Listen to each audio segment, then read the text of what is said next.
Aligarh Muslim university class 11th and diploma entrance examination 2027 का full information आज के इस वीडियो में मिलने वाला है। यहाँ पर आप लोगों को सिलेबस मालूम चलेगा, सब्जेक्ट्स मालूम चलेगा, यानी किन किन सब्जेक्ट से एंट्रेंस एग्जाम में क्वेश्चन पूछे जाते हैं और उन सभी सब्जेक्ट्स में पढ़ना क्या है, यानी सिलेबस क्या है, कौन से सिलेबस से एंट्रेंस एग्जाम में क्वेश्चन पूछा जाएगा, एग्जाम का पैटर्न क्या है, एज लिमिट क्या है, नेगेटिव मार्किंग है या नहीं है तो कितना है, हर एक चीज़ इस वीडियो में आप लोग को मालूम चलने वाला है। तो ये वीडियो आप लोगों के डिमांड पर मैं लेकर आई हूँ, इसलिए वीडियो को आप लोग ज़्यादा से ज़्यादा शेयर करें। तो चलिए यहाँ पर आप लोग देखेंगे टोटल कितने सब्जेक्ट से क्वेश्चन पूछे जाएंगे। तो टोटल 7 सब्जेक्ट्स आप लोग को पढ़ने हैं। मैथमेटिक्स पढ़ने हैं जिससे 30 क्वेश्चंस पूछे जाएंगे 30 मार्क्स की। फिजिक्स से क्वेश्चंस पूछे जाएंगे 17 क्वेश्चंस पूछे जाएंगे 17 मार्क्स की। उसके बाद केमिस्ट्री से 17 क्वेश्चंस पूछे जाएंगे कितने मार्क्स के, तो 17 मार्क्स के। फिर बायोलॉजी से 16 क्वेश्चंस पूछे जाएंगे 16 मार्क्स का। उसके बाद इंडो इस्लामिक कल्चर से कितने क्वेश्चन होंगे, 10 क्वेश्चन होंगे कितने मार्क्स के, तो 10 मार्क्स के। उसके बाद जनरल नॉलेज यानी जीके से 5 क्वेश्चन पूछे जाएंगे 5 मार्क्स के। उसके बाद इंग्लिश से 5 क्वेश्चन पूछे जाएंगे 5 मार्क्स से। यानी टोटल 7 सब्जेक्ट से, टोटल कितने सब्जेक्ट, 7 सब्जेक्ट से एंट्रेंस एग्जाम लिया जाएगा क्लास 11th का। क्लियर। तो यहाँ पे सब्जेक्ट लिस्ट देख सकते हैं, कितने मार्क्स का क्वेश्चन पूछा जाएगा, कितना क्वेश्चन पूछा जाएगा, हर एक चीज लिखा हुआ है। तो टोटल नंबर ऑफ क्वेश्चंस की बात की जाए तो टोटल 100 MCQs पूछे जाएंगे। इसमें आप लोग को लिखना नहीं है, सिर्फ MCQs रहेंगे। OMR सीट पे एग्जाम लिया जाएगा, ऑफलाइन पेपर होने वाला है। क्लियर। तो कितने में MCQs, तो 100 MCQs रहेंगे और मार्क्स कितना रहेगा टोटल, तो 100 मार्क्स का पेपर होगा। और यहाँ पे एक ऑब्जेक्टिव आप लोग सही करेंगे तो 1 मार्क्स मिलेगा, यानी हर एक क्वेश्चन का 1-1 मार्क्स रहेगा। और यहाँ पे नेगेटिव मार्किंग है या नहीं, तो बिल्कुल इसमें नेगेटिव मार्किंग है। क्लियर। तो यहाँ पे कैसे नेगेटिव मार्किंग होने वाला है, तो 0.25, एक क्वेश्चन गलत करते हैं तो 0.25 मार्क्स कट जाएगा। यहाँ पे अगर आप लोग 4 क्वेश्चंस गलत करते हो तो 1 मार्क्स यहाँ पे आप लोगों का कटने वाला है। ठीक है, यानी कि अगर आप लोग 4 क्वेश्चंस गलत कर दोगे तो 1 मार्क्स कम हो जाएगा। तो इस तरीके से नेगेटिव मार्किंग इसमें है।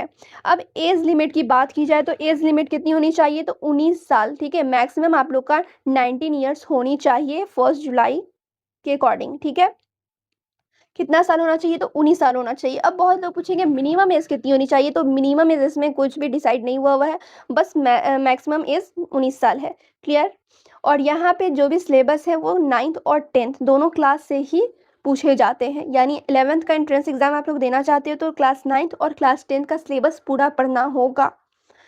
और यहाँ पे नेगेटिव मार्किंग है, इसलिए यहाँ पे आप लोग को तुक्का तो बिल्कुल नहीं लगाना है। तुक्का लगाएंगे तो आप लोग का मार्क्स कटेगा। जो क्वेश्चन नहीं आ रहा है उसे आप लोग कोशिश करो कि हाँ सही आंसर पता है तो ही लिखो, अदरवाइज मत लिखना, वरना आप लोग का वहाँ पे नंबर कम हो जाएगा। अब सिलेबस की बात कर लेती हूँ। साइंस और मैथमेटिक्स में क्या क्या पढ़ना है, तो यहाँ पे आप लोगों को पता है साइंस में 3 स्ट्रीम है, फिजिक्स, केमिस्ट्री, बायोलॉजी। फिजिक्स से 17 मार्क्स के क्वेश्चन हैं, केमिस्ट्री से 17 मार्क्स के क्वेश्चन हैं और 16 मार्क्स के बायोलॉजी से क्वेश्चन हैं। तो पहले साइंस का ही आप लोग देखेंगे, यानी फिजिक्स, केमिस्ट्री, बायोलॉजी में क्या क्या पढ़ना है। उसके बाद मैथ्स के सिलेबस भी दिखाऊंगी। उसके बाद यहाँ पे इंडो इस्लामिक कल्चर रह जाएगा और जीके और इंग्लिश, इन सभी का भी सिलेबस यहाँ पे धीरे धीरे मैं बताऊंगी। और ये सिलेबस कहाँ से नोट डाउन कर सकते हैं, तो डिस्क्रिप्शन में लिंक मिलेगा, वहाँ से जाके आप लोग नोट डाउन कर सकते हैं। तो सबसे पहले देखेंगे आप लोग फिजिक्स। फिजिक्स में क्या क्या पढ़ना है, क्योंकि 17 मार्क्स के क्वेश्चन फिजिक्स से ही पूछे जाएंगे। तो इसमें आप लोग को पढ़ना है डिस्क्राइबिंग मोशन अराउंड अस पढ़ना है, हाउ फोर्सेस अफेक्ट मोशन पढ़ना है, work energy and simple machines पढ़ना है। उसके अलावा साउंड वेव्स पढ़ना है, उसका कैरेक्टरिस्टिक्स पढ़ना है, एप्लीकेशंस पढ़ना है, इफेक्ट ऑफ करंट पढ़ना है, मैग्नेट्स पढ़ना है, नेचुरल फिनोमिना पढ़ना है, refraction and laws of refraction पढ़ना है, सोर्सेस ऑफ एनर्जी पढ़ना है। तो इतने चैप्टर्स आप लोग को पढ़ने हैं फिजिक्स में। केमिस्ट्री की बात की जाए तो इसमें आप लोग को एक्सप्लोरिंग मिक्सचर्स एंड सेपरेशन पढ़ना है, जर्नी इनसाइड द एटम पढ़ना है। उसके बाद एटॉमिक फाउंडेशंस ऑफ मैटर पढ़ना है, केमिकल रिएक्शन एंड इक्वेशंस पढ़ना है, एसिड बेसिस एंड सॉल्ट्स पढ़ना है, मेटल नॉन मेटल पढ़ना है, कार्बन एंड इट्स कंपाउंड्स पढ़नी है, पीरियोडिक क्लासिफिकेशन पढ़ना है, कंजर्वेशन ऑफ नेचुरल रिसोर्सेज पढ़नी है। तो केमिस्ट्री में इतना आप लोगों को पढ़ना है। अब बायोलॉजी की बात की जाए तो इसमें आप लोगों को पढ़ना है लाइफ एंड सिस्टम से कुछ चैप्टर्स लिए गए हैं, सेलुलर एंड अर्थ डायनामिक्स से भी क्वेश्चन लिए चैप्टर्स लिए गए हैं।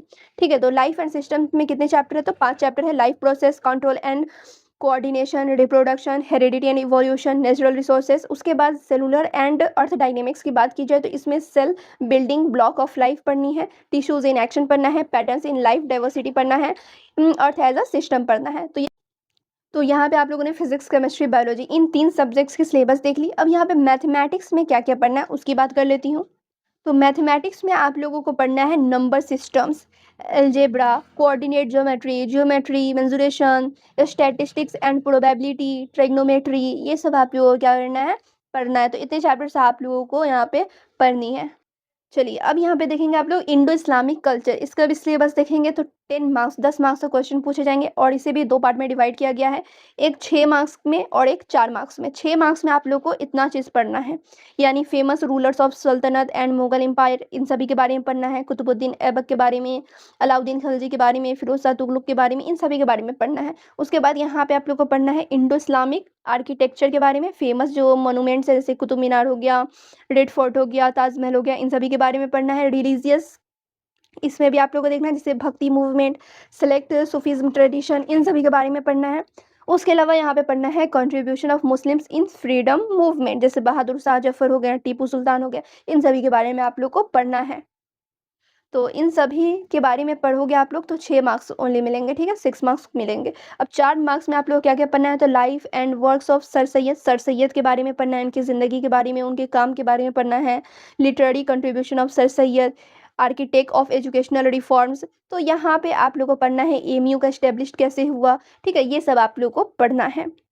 तो यहाँ पे इंडो इस्लामिक में इतना सारा टॉपिक पढ़ना है तो 10 मार्क्स यहीं से बनने वाले हैं। अब यहाँ पर इंग्लिश का सिलेबस देखेंगे आप लोग, इंग्लिश से कितने मार्क्स के क्वेश्चन पूछे जाएंगे और जनरल नॉलेज से, जीके से, तो इंग्लिश से 5 मार्क्स के क्वेश्चन पूछे जाएंगे और जीके से भी 5 मार्क्स के क्वेश्चन पूछे जाएंगे। तो इंग्लिश में आप लोग को इतना टॉपिक पढ़ना है, सब्जेक्ट वर्ब एग्रीमेंट पढ़ना है, यूज ऑफ प्रीपोजिशंस कंजक्शंस पढ़ना है, एक्टिव पैसिव वॉइस पढ़ना है, वोकैबुलरी पढ़ना है, आइटम्स पढ़ना है, डिटेक्टिंग एरर्स इन सेंटेंसेस पढ़ना है, ये सब इंग्लिश में पढ़ना है। अब जीके की बात की जाए, जनरल नॉलेज में क्या पढ़ना है, तो करंट अफेयर्स पढ़ना है, अवार्ड्स एंड ऑनर्स पढ़ना है, और इसके अलावा गेम्स, स्पोर्ट्स, रिलीजियस, स्क्रिप्चर्स, इन सभी के बारे में आप लोग को पढ़ाई करनी है।